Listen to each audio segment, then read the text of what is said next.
Welcome back.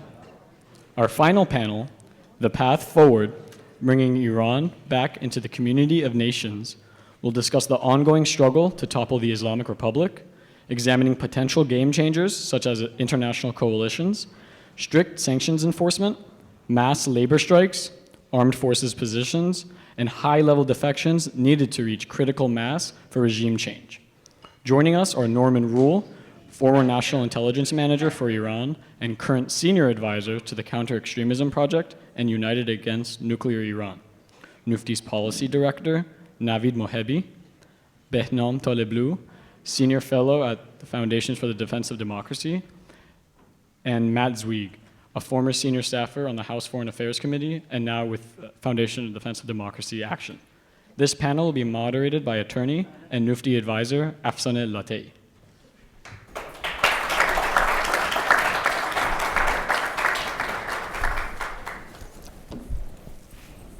Good afternoon, everyone. Thank you, first of all, Mufti. I think everyone's in concert with me when I say thank you for organizing another thought-provoking and engaging conference. I'm honored to be here. And thank you to our distinguished panel today. Thank you for being here. Without further ado, I just want to say let's take this conversation to the path forward and start our discussions. Norm, the first question I'm going to have is for you. You have served with distinction at the highest levels of the US government in the intelligence community, watching Iran for decades. And I guess the conversation that we are having today, we can't really have it in a vacuum, where we know that there's currently talks between the US and Israel about the aftermath of the carnage last week and the terrorist attack by Hamas. I guess my question to you is, why can't we call a spade a spade? What's your thought on that? You know, obviously we don't want you to betray your sources, but why can't we just say with the history that Iran has had in that part of the region, in that part of the world, and all the support that Iran has given to Hamas, why can't we just today say Iran has backed this terrorist attack? Good afternoon, and thank you for the introduction. Thank you to the organizers of this event on behalf of myself and United Against Nuclear Iran, and it's an honor to be with my colleagues from the Foundation for the Defense of Democracies. For 40 years, I've watched this issue, and the lack of consistency in US policy is the greatest asset Tehran has and has aided its survival. There is a robust debate within Washington that seems to shift between administrations on engagement versus confrontation. And the supreme leader and the senior leaders of Iran know they just have to outweight us. Currently, we're in a situation where there is absolutely no question that Iran enabled the attacks on Israel, period. There's absolutely no question that Iran is responsible for lethal actions throughout the region that have left hundreds, thousands of many nationalities dead, period. The President of the United States gave a superb speech on this issue, and he didn't mention the word Iran. And that tells you what you need to know, that the issue of engagement, of the problem of the concern of complicating a variety of issues prevents us from saying the obvious other than in a theoretical or academic way. So I want to conclude by saying that even academically, we speak about this as if it's something that, well, everybody knows, but what are you going to do? Iran provides training, weapons, guidance, and support that enabled a group to kill people, and we talk about it as if it's something that, what are you going to do? And therefore, Iran gets away with everything it does in the region and will continue to do so. Missiles on Saudi Arabia, drones and missiles on the Emirates, attacks against US servicemen in Iraq that killed hundreds, wounded thousands. We just don't take on regional issues in the West, and it's allowed the regime to survive and thrive. But Why do you think that is in terms of, I mean, obviously it's a broader question, but knowing that the mayhem this is causing in that region, is it because they want to keep the region in the current situation? Why do you think the United States right now, why do you think the Biden administration is not pointing the finger at Iran?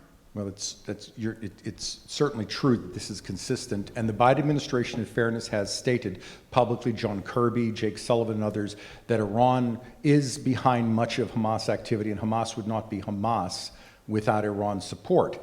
That's correct, and it's okay. So the answer then the next question is, so what? What are we going to do about it? And there's silence not only from the United States, but from Europe, because the so what is quite consequential, and it has an impact on everything from the people who live in the region, the potential for cutting off of energy flows, hostages. We have family members of a hostage, and we need to keep those processes going. And within Washington, that becomes a complicated series of discussions that often lead nowhere except best to not talk about it today. We'll try to look at it next week. Thank you. Behnam, do you have anything to add to that? Is this thing on? Okay. Yes, I always wondered, actually, I was 2 days sitting in the back, why does this look like, and if anyone's seen Iranian TV, like the microphones on Iranian TV, these big, puffy ones. Thank you again, Shnufti, for organizing really an amazing 2 days, and to the panelists and moderator for sharing the stage with me. Incredibly tough act to follow, given that I don't have 4 decades of US government experience or even an iota of time in the intelligence community. But I will venture one theory, and forgive me for the navel-gazing, Norm. You know, Iran has a proxy strategy for a reason. You know, these asymmetric tools working through cutouts, they're designed to not only not aid in attribution, but to make attribution harder. So in this case, even though we do know Iran has several decades of arming, training, equipping, funding many of these proxies, it's created some in some theaters, it's co-opted some in other theaters. The whole point of the proxy strategy is that so that if you ever do get to a point of, so what do we do? The so what do we do is quarantined and contained and away from the Islamic Republic. So someone else pays the price, someone else gets the blame, someone else gets the name and shame, someone else gets the sanctions, someone else gets the assassination, someone else gets the kinetic or military force. So I've been watching this debate for a week in Washington, and it's as if almost some US policymakers forgot or are intentionally pulling punches that the reason attribution is hard, or perhaps they're looking for a certain signal intercept of the green light or the pale green light was given for this operation. The reason this works, the reason there is a fog of war, is because Iran designed it precisely so that there would be a fog of war. The whole reason pointing a finger is hard, it's the success strategy of the proxy strategy. It's not the fog of war. If there is fog, it's them. So it's kind of tautological argument, but it's just an interesting thing to note that's been missing from the debate for the past couple days. If I could just add on to that's a brilliant point. Iran's actions follow a very typical posture for rogue actors. I'm going to use a slightly different language, but agreeing completely with you. Iran's actions must be attributable, but they must simultaneously be deniable. And what this does is it puts Iran into a position where it gets the credit in the region for its power projection, its support for radicals. It gets all the credit, but none of the legal responsibility. So within the United States, we have a situation where public officials, former public officials, and private officials were targeted by Iranian assassins. What you have is a situation where we not only had them protected by the Secret Service, but the same Secret Service protected Ebrahim Raisi when he came to New York. And US and other diplomats did not walk out of the room when Ebrahim Raisi held up a picture of Qasem Soleimani. Now that basically tells you how Iran gets out of things. So if Behnam conducts something on behalf of the Quds Force, he goes to jail. And by the way, being on stage with me is probably that. They've destroyed your reputation. He goes to jail, and we tut-tut Tehran. So Tehran can do anything from assassination, missiles, supporting Tehran, et cetera, supporting Hamas, et cetera, and we target the direct actor, and we turn to Tehran and we say, we're not going to cut off your oil flow to China, but we will do sanctions against people who have no assets abroad, no use of financial systems, they don't travel, and the regime doesn't want them to travel, and we will say, we've put sanctions on Iran. Thank you both. Behnam, this is a question for you. Why do you think, despite all the pressure that's been on Iran in the past year and a few months, both internally, externally, that this regime is still standing? And what do you think some lessons have we learned from maximum pressure? So this is the part that's going to take us into happy hour. I assume for that answer that we're going to need some time. Or for the regime's resilience, we call it sad hour. But listen, there's an aperture we can broaden. For the past 1.5 years, or really, people Navid have been living through many years of domestic protest uprisings in Iran before. One reason for the resilience of the security forces, the cohesion of the security forces, is how stratified they are. That's one thing we've learned from the outside, watching, unfortunately, watching through social media and other means, the Islamic Republic actively crack down, right? There's a different cocktail of security forces they shake and they throw at a different province, at a different type of protest, at a different time. If you look at the layered apparatus of repression they have, based on the crowd in front of them, based on the capabilities, they have anywhere from the paid vigilantes, which are semi-state, if not officially state-sponsored, the Ansar Hezbollah types. Then you have one level above, you have the active all-volunteer Basij and all of their different regional affiliates. Then one level above that, you have the various, the actual police, the law enforcement forces, and the offshoots, the Yegana Vijay, the special forces. And then one level above that, you have the Islamic Revolutionary Guard Corps, the ground forces, which actively has the Basij in it. So they have this entire apparatus. And again, based on the crowd, the size, the demographics, what the regime is assessing of what this crowd can do, they can shake this up, throw this at the crowd in different iterations, in different sizes. Each one of these has different kinds of weapons. You saw most, sadly, scarily, violently in the past year, them use even, what is this, the Sachmei, like almost like the pellet gun, what is the BB gun, shotgun, yeah. They using those things, firing it at women's private parts, the eyes. We have literally the panel Navid put together up there is quite literally showing you the victims of the Islamic Republic suppression, using a different kind of tool by a different kind of organization against a different kind of protester at a different time of protest. Most unfortunately, they have the use of force down to a science. That is one thing. To go to the second part of your question, the maximum pressure part, this is something I saw for the past day and a half, 2 days, a lot of people agreeing with that every time there were different audience panelists here talking about the need to return to maximum pressure or return to tough economic sanctions. If we're ever going to make that return, not even a political question, if we're ever going to make that return, we have to understand how the regime generated revenue and survived and found new windpipes during the past maximum pressure. You know, we have a colleague here from my foundation, Mahsa Amini. He's quite literally a trained econometric scholar.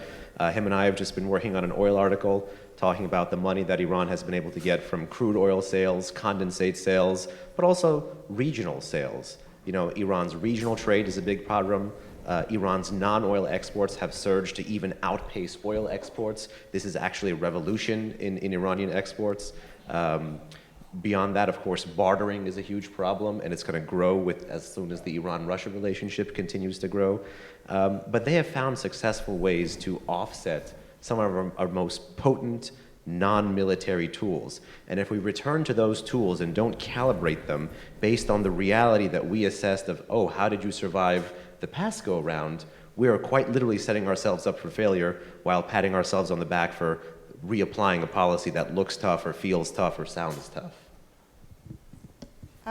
You brought up sanctions, and I was actually going to ask this question to Matt, who couldn't make it here today, so I'll just let you expand on that a little bit. We heard Castro on the morning panel mentioned sanctioning the oligarchs in the US and in the EU as they've done in Russia, and Saeed expand on that again. There have been sanctions on various Iranian industries and some individuals, but how can we make them work better? How can we strengthen them, Behnam, such as the oil sanctions? And why haven't they been as effective? And are there other areas that we can sanction? And actually, all three of you can, if you would like to. Okay, Navid. Yeah, I think sanctions are effective if you implement them. During the Trump administration, the administration was able to lower the oil revenue of the regime to under 300,000 barrels of oil per day. But in the past 2 months, we saw that the regime was able to sell 2 million barrels of oil per day. So if you implement sanctions, if the administration has the will to hold the Iranian regime accountable, I think one of the most effective tools that we have against the Iranian regime is the oil sanction, and we should start from there. Over the past 2 days, a lot of people talked about $6 billion for the hostage deal. But there's a bigger issue. Since President Biden came to office, Iranian regime sold $95 billion of oil. And just last year, in 2022, OPEC reported that the regime sold $42 billion of oil. And this was actually more than the first year of JCPOA's implementation. So if there are so many people asking why the Iranian regime is so hesitant to get back to the negotiating table, or why the Biden administration couldn't bring the regime to the table, it's because without sanction, or with sanction, the regime is selling the same amount of oil and they are making the same amount of revenue. So what's the need for negotiation? The regime doesn't feel the pain. And I think that there are two types of sanctions that are the most effective. First is the central bank sanctions, cutting off the regime's access to its funds, and then targeting the regime's oil revenue. Over the past 6 years, we have had massive uprisings in Iran, and a lot of people are asking whether this was a revolution, or is going to succeed or topple the Islamic Republic regime. My answer is that we are not there yet.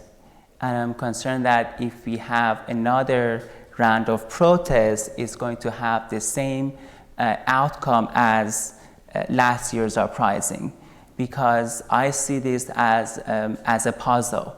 Our people are so dedicated, they're losing their lives. Over the past 6 years, I think we have lost more than 2,300 protesters in Iran. So they are sacrificing, but there are other pieces of puzzle that are not in place. And that's why I don't want to see any other round of protests happening anytime soon, until the international community provide maximum support, so that if they are paying the price, if they are losing their lives, it's going to bring an outcome, a positive outcome. And the fact of the matter is that the regime is stronger than Iranian protesters. Every time regime was able to crush these protests, people are empty-handed. On one side we have a nation that has aspiration for a free and democratic Iran, and they're empty-handed, they have no international support. On the other hand, a regime that is capable of killing the Iranian people, and they are willing to kill to the last of Iranian people to preserve the regime. So what we can do, the international community can do to change this trajectory, and that is that we have to tip the balance in favor of the Iranian people by weakening the regime and providing maximum support for the Iranian people. Just imagine that this regime runs out of cash and they're not being able to pay for millions of government employees, retirees, those who are reliant on Social Security, and even the RGC thugs. A couple million people are being paid by IRGC. So just imagine the regime runs out of cash, what's going to happen? The same people that are relying on this regime, they are going to join the protest. And we are going to have a millions-man march in the street of Tehran and other big cities. But we are just not there yet. If I have just one recommendation for President Biden and the US government is to suffocate the Iranian regime and lower, target the Iranian regime oil revenue, these $42 billion per year. This is not acceptable. When the regime runs out of cash, and that's when you see fracture and infighting among regime officials, and they wouldn't be able to successfully crush protests if they're fighting among themselves.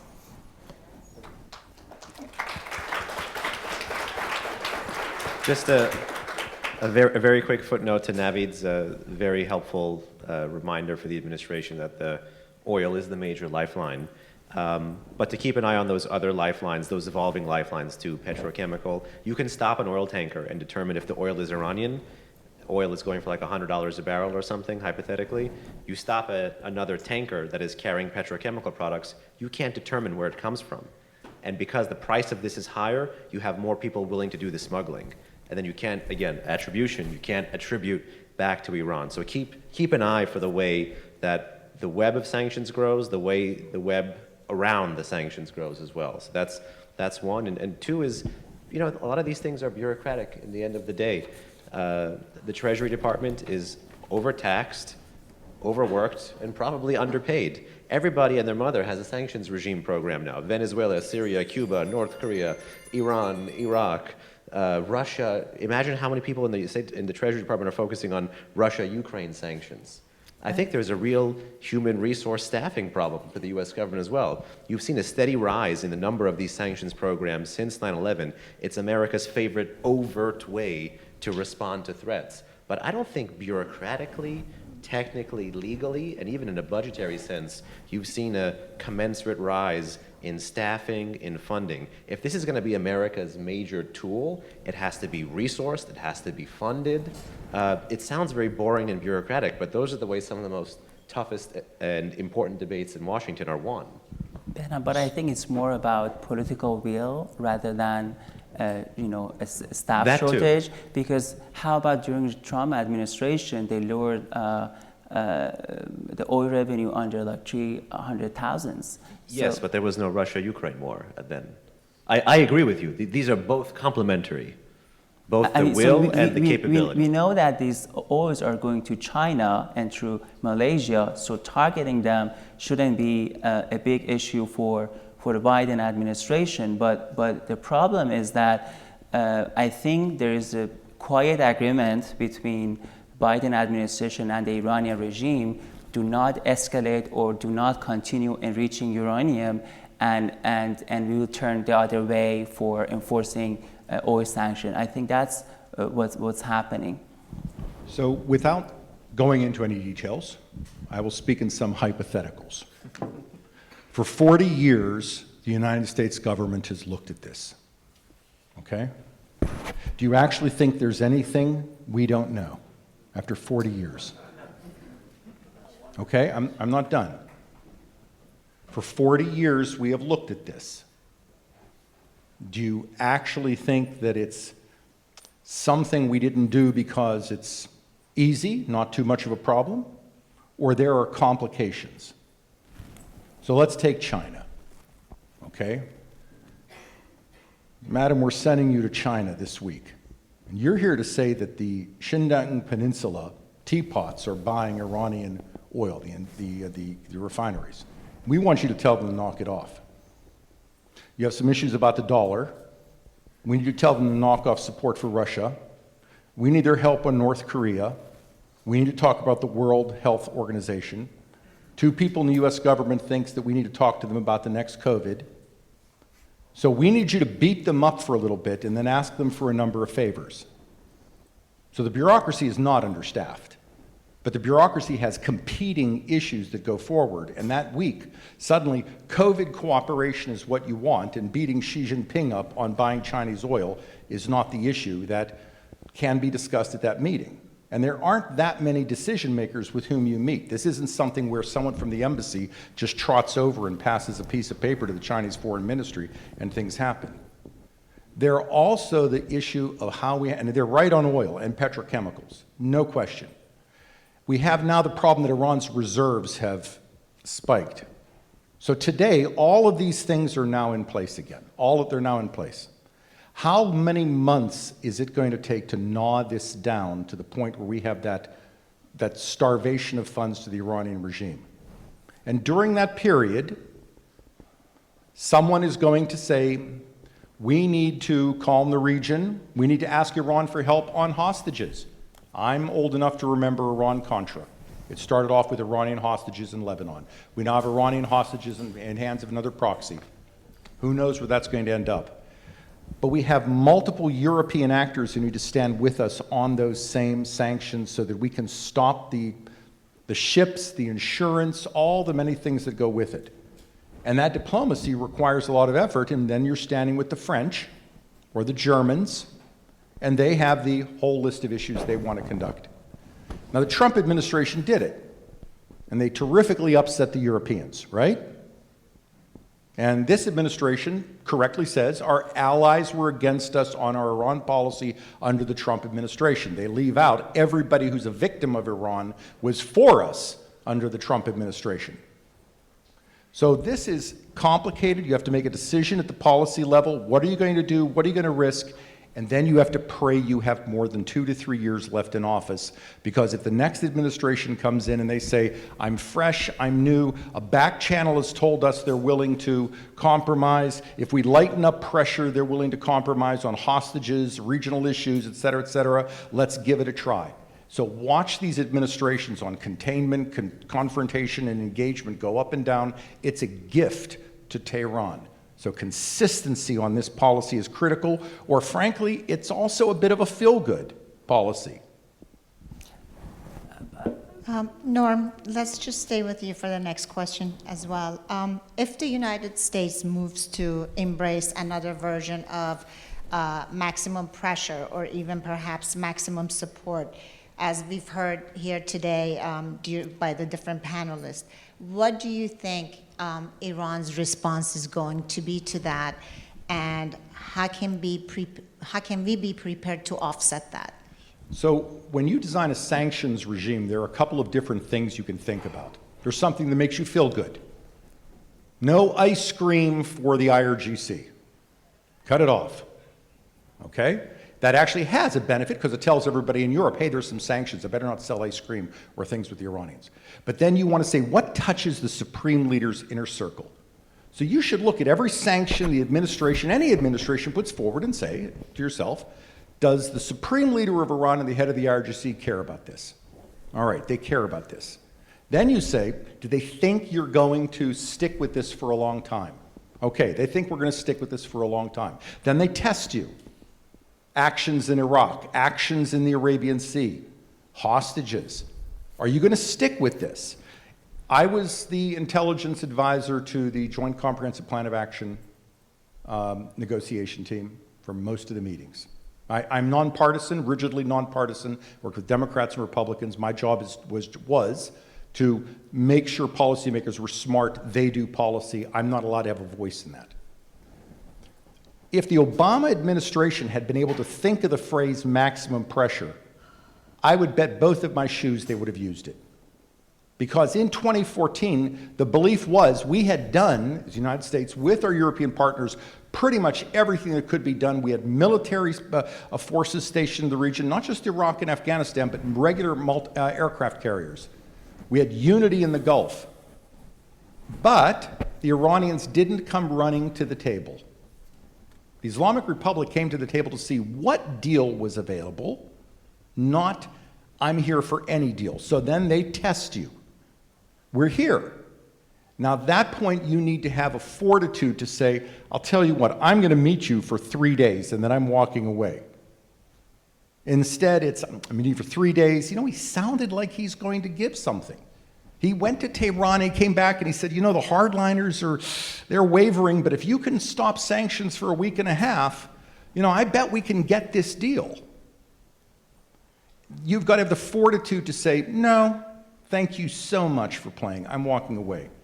If we do that, then we start to compress decisions around the supreme leader to say, is the prize of your behavior worth the price of this to economic and political stability that undermines the Islamic Republic at a time of transition to the next generation of its leadership? These are yes or no questions. And frankly, in Washington, the many, respectfully, think tanks, the many voices, there are people here who say engagement is great. Iran runs information operations to play with our behavior.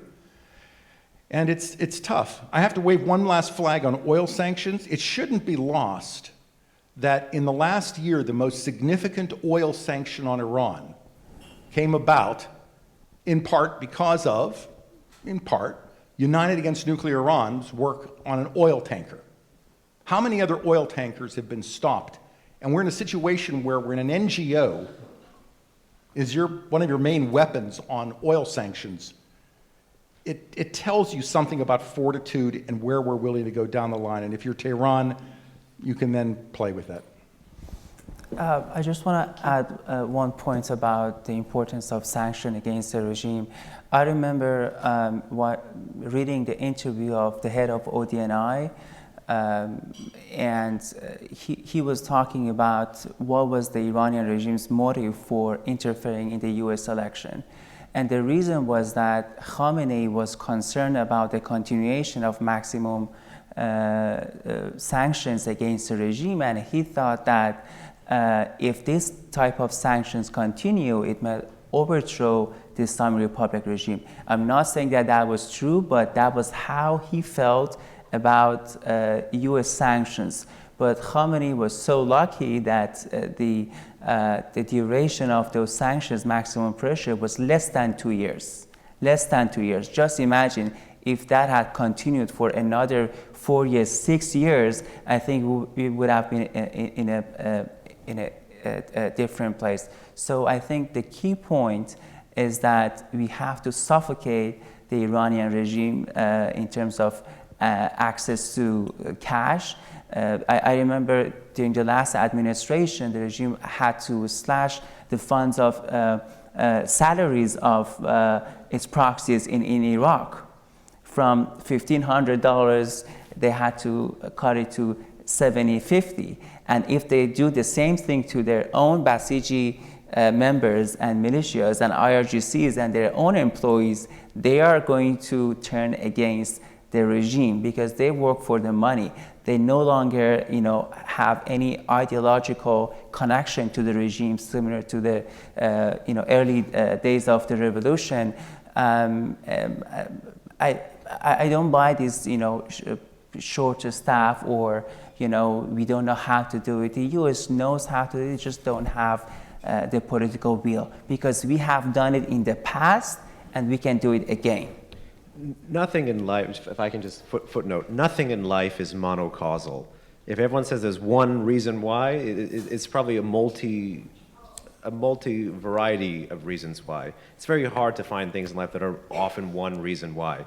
And I want to kind of paint a picture of moving backwards a little bit. And I have to mention this anecdote just because it's funny, and 10 years I'm with FDD. This is not a political ideological thing, but Navid, do you know what the IRGC had to use to pay, and this is a joke, inside joke, had to use to pay the Iraqi Shia militias, especially when they used to pay with pallets of cash? Does anyone know what they came to them in 2019 and in 2020? How did they try to buy their loyalty? How? 1 agate ring.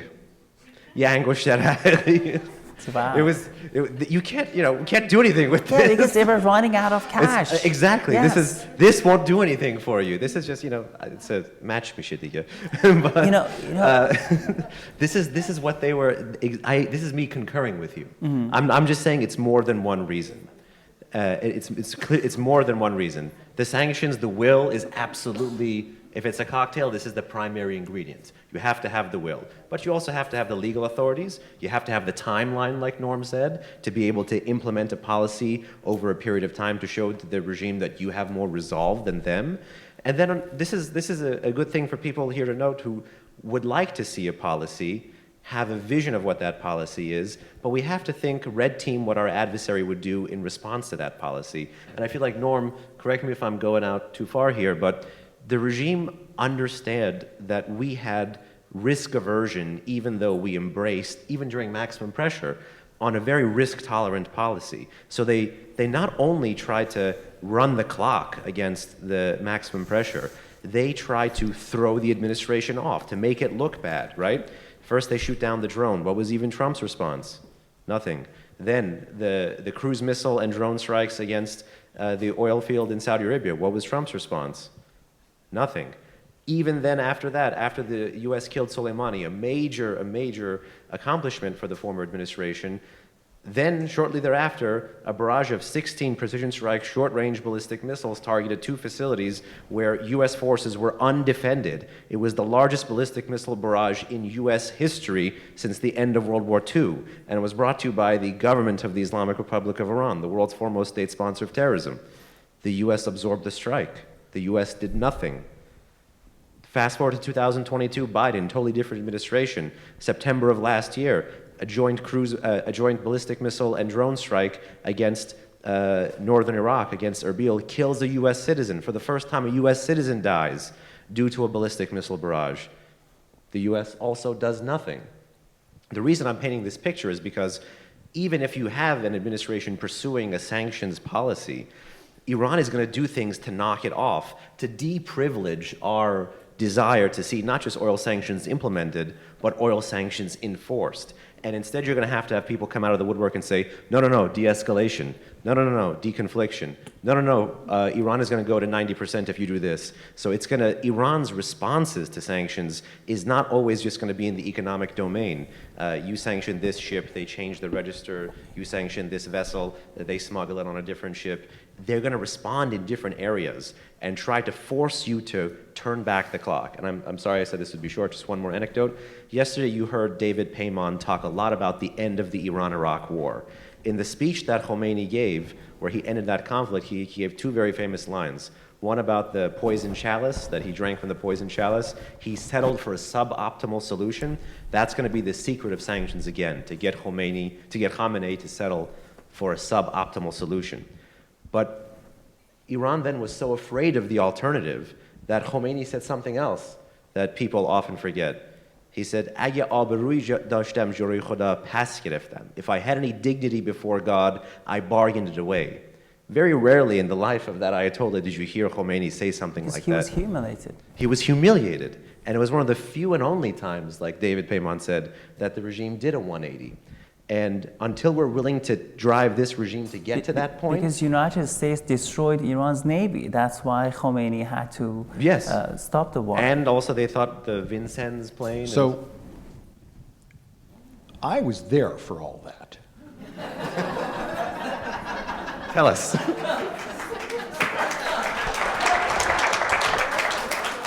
And there are 2 issues here. First, your bottom lines are spot on.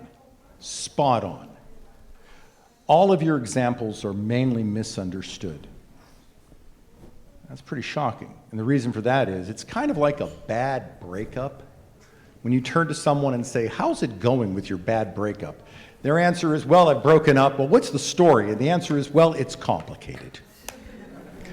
All the examples you gave, the stories are complicated. And that becomes a significant problem for policymakers who have to deal with very smart people and a polity on the outside who see one thing and they don't see other things. But that's okay. What you should, however, have at the same time is confidence that the government has a set of primary frameworks and a consistent strategy. The Trump administration's strategy was pressure on Iran. Now, you can talk about different issues, and I would be careful about doing so, he said pointedly. The Biden administration has, for complicated reasons, oil sales have skyrocketed, and the consequences will be strategic. If you put maximum pressure in today, it might be months, if not a couple of years, before you gnaw that down, and things will happen in the middle. So we've got a situation where, in the end of the day, you have to starve the regime of resources. I'm a Ferengi, okay? Born in southwestern Pennsylvania. You all have relatives, many of you have relatives in Iran. You start cutting salaries, I guarantee you there's going to be someone at the NSC meeting to say, we're hurting people in Iran. And you have to look really, really hard in that mirror to say, I'm going to do a policy that hurts innocent people in Iran. But the people are not concerned about sanctions. I'm just saying, when you say people, people are out there, and I know the stories, and I know what people say. And by the way, I've been behind and supporting a lot of these issues, frankly, I think before you were born. But that's true. That's true. But it is a real thing, and there's a goodness there too, that people are not trying to hurt innocent people, but it's hard. So you're now the president of the United States, and I've spoken to two presidents of the United States on pretty much their second day of office to talk about this issue. And in each case, they turned to someone next to them and said, and I wanted this job? And they all laughed darkly, and we move on. So you have three options against Iran, on Iran with Hamas right now, okay? We're in the White House. The first is diplomacy. You deliver a démarche. Please stop this. It's upsetting the region. Innocents are dying. Do you think Ismail Bani and the Quds Force will stop? Yes or no? Anybody in the room say yes? Got it. Okay, let's go to the third option. We launch a massive military attack on Iran, and there'll be people in the room who say you're now a few weeks from 600,000 US soldiers. How many people in the room are in favor of another war in Southwest Asia? Got it. Sounds like everyone in the room now has landed on long-term corrosive economic sanctions. And long-term corrosive economic sanctions require allies, they require consistency, and they require someone to be able to stand up to other people and say, innocent people are going to suffer here. But you only have those two other options. And the problem in the Washington dynamic is we often, it's as if there's some option 7 or option 3B that's out there. Or if we do just a little bit of that, it's going to work. And it's not. You must starve the regime of resources. And there are consequences for that. But if you don't starve them over a long period of time, you might find yourself pushed to number 3 because the regime pushes you into war. I think that when I look at the protests and people's slogan in the protests, the same people that protested because of economic grievances, they never, not a single time, they chanted against U.S. sanctions. I'm not saying that they welcome U.S. sanctions, but they understand that to bring down the regime, sanction is absolutely necessary because of the same reason that in South Africa, Nelson Mandela advocated for sanction against the regime, because they understand, they are saying that we are suffering, but in order to bring down the regime, yes, we take more hit, and we're going to lose even more money, but if that helps to bring down the Iranian regime, let's do it. If I was the United States, I would look at my policies over the past 15 years. I read intelligence report, annual report every year. Every single time since 15 years ago, they said that Iran's nuclear program is getting worse. Iran's ballistic missile is getting worse. Iran's threats are increasing. Not only everything that has existed are getting worse, but we have new problems by the regime and new threats. What are those threats? Iran is infiltrating in the US election. It's a new threat from the regime, and Iranian regime is trying to kidnap Iranian dissidents on US soil. If I was United States, I would see that my policies are failing with sanction, without sanction, with Biden administration, with Trump administration. These policies are not working. Why not try something new? Do you know what I try? I tried the same kind of policies that the Iranian regime is using to go after Israel, to go after Saudi Arabia, and their successful policy of supporting dissidents of those countries, and it is paying off, it is working perfectly. Iranian regime helped to create Hamas in 1987, and now Hamas is fighting with Israel, and Israel needs US backing in order to survive. Iranian regime was able to successfully take over Sana'a, the capital of Yemen, because the strategy of supporting dissidents is working. United States should realize that everything that they have done is failing. None of their policies are working. It's time to support the Iranian people to topple this regime. The issues with Iran, the issues that we have right now with the Islamic Republic is too big. We can't just make a deal and say, oh, we don't have any problem with the regime anymore. You solved Iran's nuclear program. How about Iran's other issues? Threats are so many. So it's time for a new policy, and I think that the US has to be bold, has to be brave. They need to have the same dedication that the regime is showing to its proxies, show to the Iranian people. So I have to respond. Yes. Okay, you're wrong. And as the person who was behind a number of those annual threat assessments, it doesn't say it's getting worse. It is getting worse. Okay, I read the past 5 years. I've got it. I just saw them, but I appreciate the fact that you read them. Okay. Yeah. Norm. Just hear me out.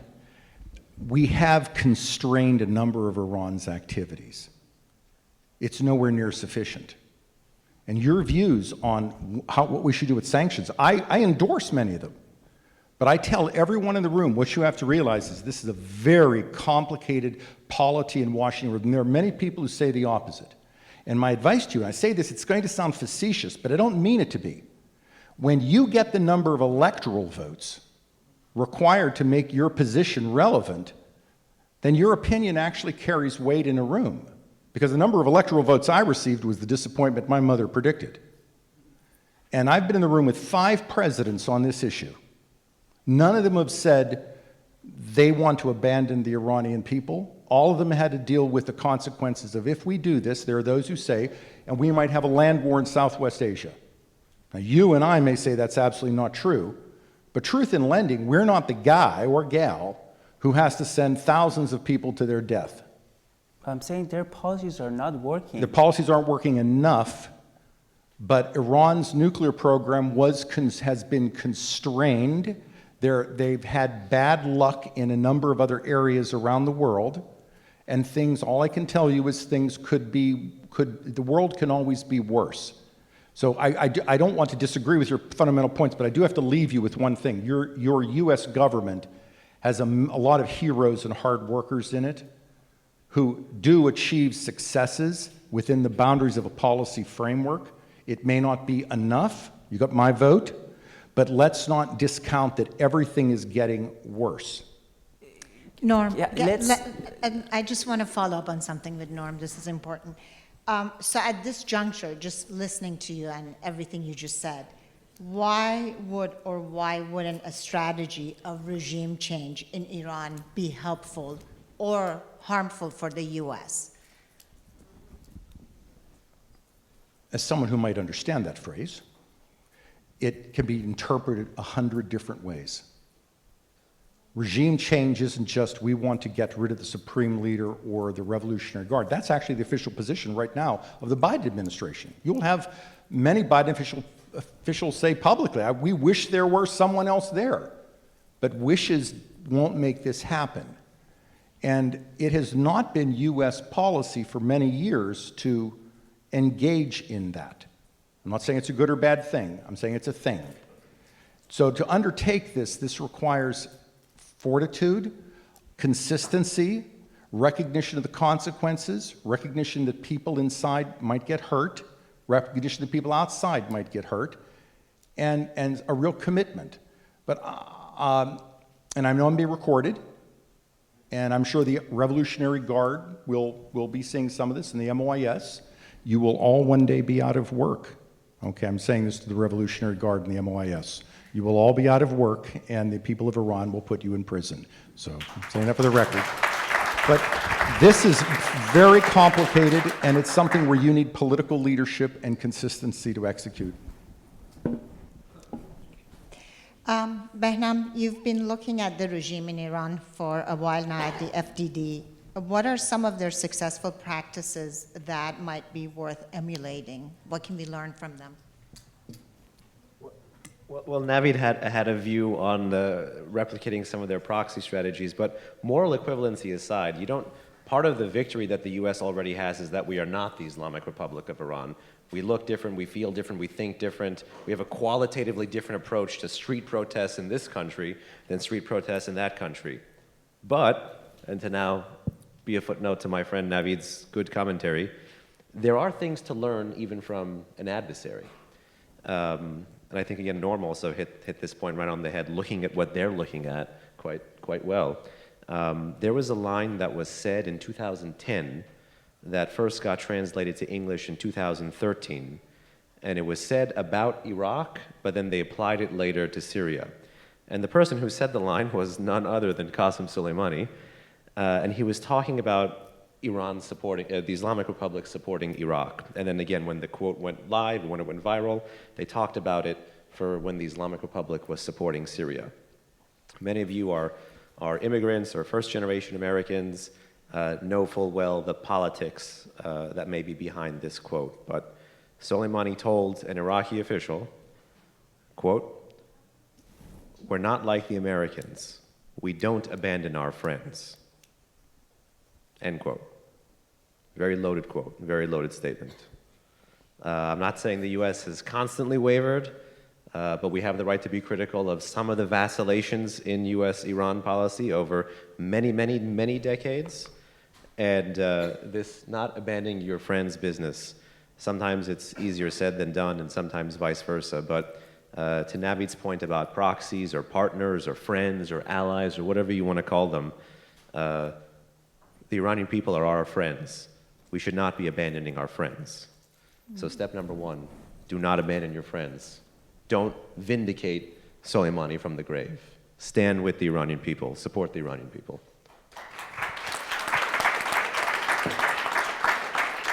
I know we are running a little bit short on time, but this discussion is too good, so I want to put out a couple of more questions out there. Navid, you've been an activist in Iran, outside of Iran. You've been imprisoned 3 times by the Iranian government. I think you have your finger on the pulse of the protesters and what they want, what they're fighting for. And just moving towards goals in the Iranian diaspora, we seem to share a lot of the things that we think the people in Iran want, like establishing a strike fund or the internet. What are some of the reasons you think that has not happened? I mean, clearly, some of it is financial, but what other reasons do you think are the reason these things have not happened in Iran? Getting money from the United States government is very hard, and in order to get that kind of support, like similar to what Israel is getting, $3 billion per year as aid, it's very tough. To do that, you need to have organizational structure, you need to have massive lobbying efforts, and a huge community that is involved in order to advocate for those kind of policies. For the pro-Jewish and pro-Israel community, for the United States to succeed, I was looking at the funding of many of the organizations that are active, and I was adding the numbers, and last night, and I got close to $500 million. So they have a massive, huge organizational structure, funding, resources, and a great sense of belongingness to a cause, and they have been able to advocate for that cause, and now Israel is getting $3 billion per year. For us Iranians to do that, I don't think that we have that kind of resources right now, but generally speaking, I think that as Islamic Republic is working closely with terrorists, with Hamas and with other groups all around the world, Iranian people should also start working with the state of Israel. They are our friends. United States, Iranian also should start working with Ukrainians and United States in trying to bring those people together, establish a working group and put pressure on the Iranian regime. I have to reiterate again, I think that the US policies on Iran have miserably failed, whether Biden administration, Trump administration, all of these policies. And the reason that I'm saying these threats are increasing, just look at the Middle East in terms of regional aggression of the Iranian regime. Not only they have been successful in Syria, in Lebanon, with Hezbollah, with Houthis, with Islamic Jihad, with Hamas. And last year I was reading a report that the regime was getting involved in Scotland's election. So they are going way above the Middle East. So when I say that these threats are increasing, that's true. They are increasing. Just look at the Middle East. The regime is even trying to infiltrate in Latin America. So that's why I'm saying it's time for United States to come up with new policies. Okay.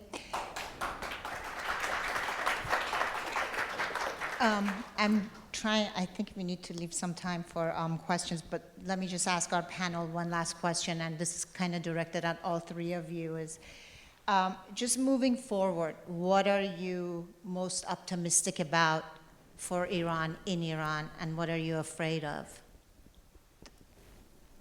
Maybe we go that way. Mr. Norman.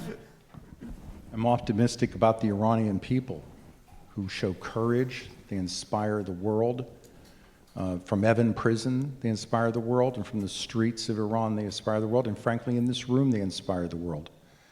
I shouldn't be here. I don't have the honor to be in front of this extraordinary group, but you all should be on this stage, and the world should be watching you right now and listening to you, because this is the future of Iran.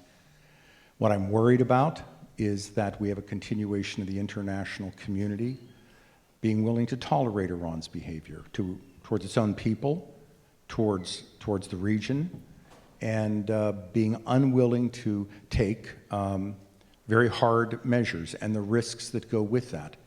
And that's my fear, as we see a leadership transition to a new generation or a post-revolutionary generation of leadership in Iran. They're going to be very hard and very difficult. And the international community owes the Iranian people and the community more than they're getting.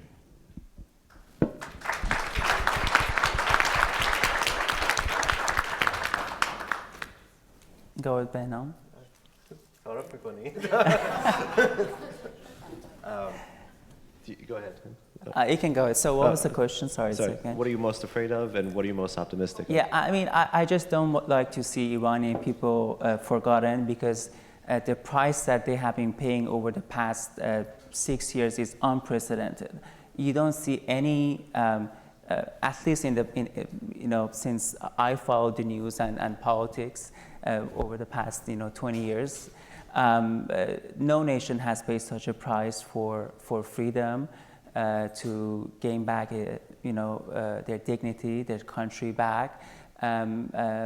My concern is that the international community is not paying attention to what's going on in Iran. I want them to see Iranian people as their allies. The regime is the enemy, but the Iranian people are your allies. My message to the state of Israel, to United States, to Western countries, that take the Iranian people and Iranian opposition seriously, start working with them. You can start with something small, but that kind of cooperation can lead to some positive outcome. Because we Iranians alone, without support with a regime that is armed to teeth, we cannot defeat them at current situation. We need international support. So I don't want to be a tautologist, but I will be. I absolutely am inspired by the Iranian people. That wasn't the reason I delayed the question. The reason I delayed the question, and that is obviously the source of optimism, The reason I delayed the question is because, unfortunately, there are so many things that I worry about. One, the growing gap between the tracks, human rights and nuclear nonproliferation. They're literally fighting each other. These two different policy communities are fighting each other when they should be working with one another. They have two totally different conceptualizations of what threat matters more, what issue matters more for US foreign policy, and in this case for Iran policy. That's one. Two is how Khamenei and the regime thinks. I am worried about that. You know, there's a conventional wisdom in this town, I don't want to put a number behind it, but like 70, 80%, that, you know, Khamenei, you know, he's 2 steps forward, 1 step back. He's not exactly like his predecessor. You know, he's a very different kind of guy. His whole point is to get Iran to get a nuclear capability to be within a threshold status. I'm very concerned about the examples Khamenei learned over the past, you know, 8 maybe years on a bipartisan basis, based on a bipartisan foreign policy failure basis, that America is on the way out, globally and regionally on the way out. And that is, in my view, as a proud Iranian American, that is a wrong view to have. But nonetheless, the data can lead Khamenei to that conclusion. If there's no response after those attacks that I mentioned, if there's a willingness to disconnect the dots so much between Iran and Hamas, if there's a willingness to not see your greatest ally as the Iranian people and kind of pull punches consistently and redefine the Iran issue to a narrow nuclear nonproliferation issue, and even then not to solve it, but just to kick the can down the road, my fear is that 80% conventional wisdom that seems to exist in DC, that, you know, Khamenei will get very close and then kind of be content with passing that on to the next generation. My fear is that the other 20% would kick in and Khamenei will say, I've gone all the way. America is on the way out. And I really fear the vindication that Khomeini had when he said after the November, the 6 Aban, the storming of the US embassy just days later, he said, America cannot do a damn thing. How many of you remember the phrase, Amrika hich ghalati namitavanet bekonad? Remember that phrase? I'm very afraid of some Supreme National Security Council meeting where Iran is on razor's edge, and the thing that pushes them over the edge is their impression of American irresolution, their impression of pulled punches, and going all the way and trying to get the ultimate weapon so that Khamenei, at whatever stage of his life, on his deathbed, says, I inherited the Islamic Republic, but being the godfather of the Shiite bomb, I ensured it. And I'm very afraid of that. Not to end on a negative note. Well, is there I know they just called time, but is there anything you are hopeful about? Oh yeah, I led with the hopeful, the Iranian people. I led with that, but this was a little bit longer. Do we have time for maybe one question? So those who have not asked questions before, so maybe start from... Can I take 1 or 2 questions, Comrade? Please. Just people that have not asked questions before, so you're fair to everyone. Hello, thank you so much. My name is Azadeh Afsahi. I don't have much experience in the politics. However, I have experience in human interaction and psychology. And when I want to kind of change the way my patients work is that if they want to change, I want to give them something to change for. So what I feel like it's missing is that the West, we all know politics equal money, money equals power. That's pretty much what I have understood from politics so far that I've been in it for the past year. So if they want money and the West is negotiating with Iran because of oil money, how come we don't tell them that you can get more than oil money if this regime is changed? How come this part of it is failed for the West or for everybody else to understand? Because to me, it's pretty simple. You want to make a lot more money than oil, and if the regime goes, we can give you so much more. And the second question is, you mentioned about turning the regime. Where are they going to go? Some of them are actually not killers. Some of them don't have a place to go. And how can we create that for them to say, hey, if you turn against the regime, this is a place that you can turn to. Right now, they don't have an option just to be with the regime. Thank you.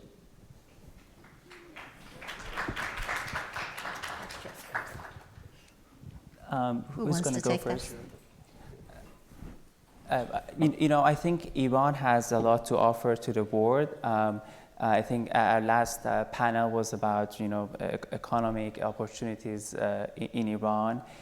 Iran has the second gas reserves in the world, and now that Russia and other countries are blackmailing Europe, in a normal situation, Iran would have been the best option for foreign investment, for other countries to invest in Iran oil and gas instead of being sanctions. Yeah, I think if that's going to encourage people to take the freedom of Iran more seriously, the revolution of Iran, Iran can offer a lot to the international community, not just for oil and gas, but for our human resources in the country. We have the brightest people in Iran, and many of them are living abroad. They're very successful. Iran has a lot to offer to the board in terms of economic opportunities. That's a great point. And what was the second question? That how can we create an alternative for the people that are working for the regime to be able to provide them an alternative to leave?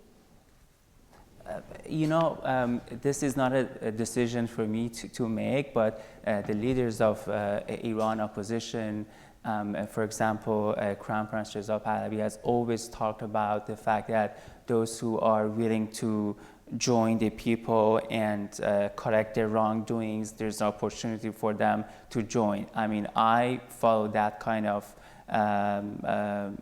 argument, and I think it's a great argument. If they are willing to change, if they are willing to compensate their wrongdoings, I think Iranian people should welcome them. But that's not a decision that I can make. That's for leaders of future Iran. Thank you, everybody. Thank you, the panel, for all your knowledge and wonderful contribution today. And thank you again, Nafti, for hosting this conference. Thank you, everybody.